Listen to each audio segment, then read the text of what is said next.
Hey everyone, welcome back to my channel. As you can see, that's my burner tent. Um, I have a theory. I'm going to finish this round and then we'll have a conversation.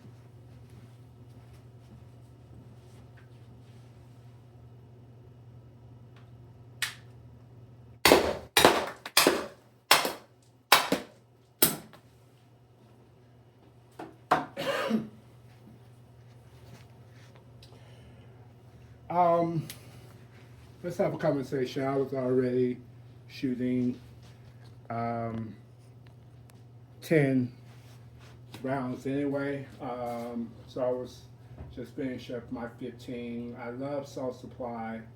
One thing I do want to talk about. Um, this front facing um, magazine, Salt Supply, I love it. I One thing I don't like about the Burner magazines when you put it in, if you chew and you touch it, it springs all. So imagine you try and put a new magazine and God forbid you touch anything the wrong way and all your balls spring. You can't say, oh, excuse me, criminal. Let me get all the balls and put it in. One thing I like about this is it's foolproof. Um, if Salt Supply can do, I guess, an S3 and maybe increase it, I could do it with five. Five is not killer. Seven would be better, but once again, it's not killer. It means to keep the same power. The one thing I do want to say is if you hit somebody in the face 5 times with these things right here, um, and you hit them, granted, nobody, I hope you're not facing anybody that is 5 foot, 5'3", nothing against 5'3" anybody, but I'm 5'10", so I'm not. No, I could just probably take them all myself, unless it's Mike Tyson. um, is that you hit them 5 times in the face with these or in this region, and you are a good shot. And I mean, I do this and this. I was shooting from roughly 10 feet away, then 15 feet away. Then when I go to the range with my regular gun, I go 15, 20, 30 if I'm doing the 22 long rifle. If I'm blessed to get AR-15, then I'm gonna go 30 feet out. But target practice is good. Um, Unless you about to snipe somebody, I'm not trying to go 40, 50 feet out because my purpose is not to be a precision expert. My purpose is self-defense. And most self-defense situation, 5 to 10 feet, 15. If a person is 15, 20 feet out, you can just run. You can just get in your car.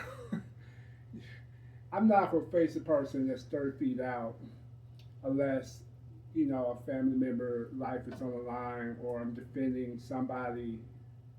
God forbid, can't escape the situation. So 5 feet is good. That's a good situation. 5 feet. I mean, 10 feet, 15 is good. But if you do kinetics just right, here, here, here. Imagine this a little bit taller. But here, here, here. If you hit them in this region and you have your carotid arteries right here and then your orbital bones right here, they can't fight what they can't see. If you hit them here, there ain't no person that can escape that. There's no person. That's why you don't see videos of people taking less lethal in the eyes. So less lethal is good for a certain purpose, but let's also talk about if you hit somebody here and one would do it, if you hit them repeatedly, or let's say you have the TCR and you got 12 shots, in the court of law, it's considered excessive because the person gave up and you saw that they gave up. But if you continue while they down, then you in the wrong. And I saw a video a while ago, and I think it was Scaredy Cat. If you watch it, you can probably remind me. It was an elderly man that was attacked. Then he brought his gun, and he just took his time, and he shot the person as he was running away, and shot him in the back.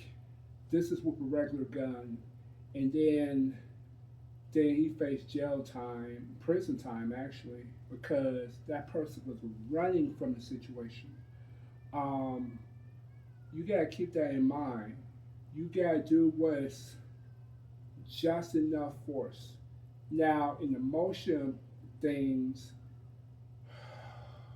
you may want to hit 5 or 10 times just to make sure because the adrenaline is running and you just want to make sure.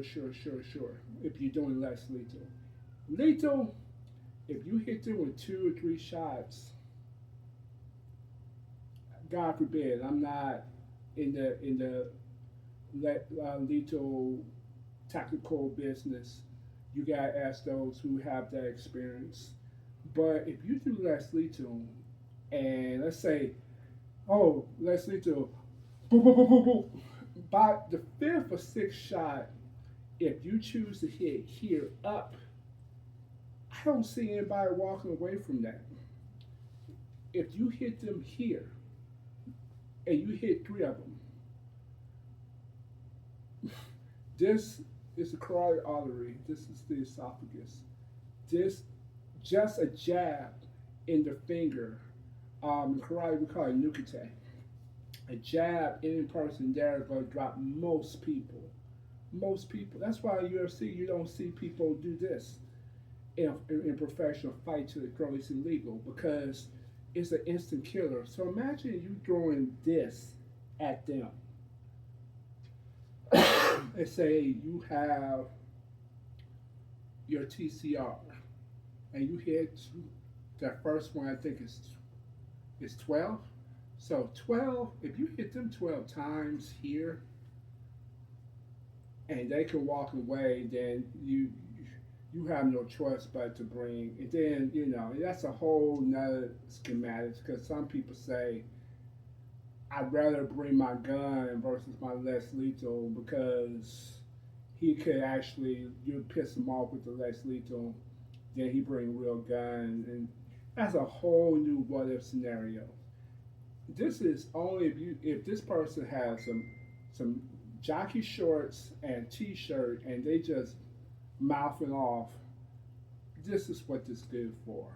But if you see someone hoodie, baggy, jacket, just assume that they have a gun. Just assume. Just assume. Just assume.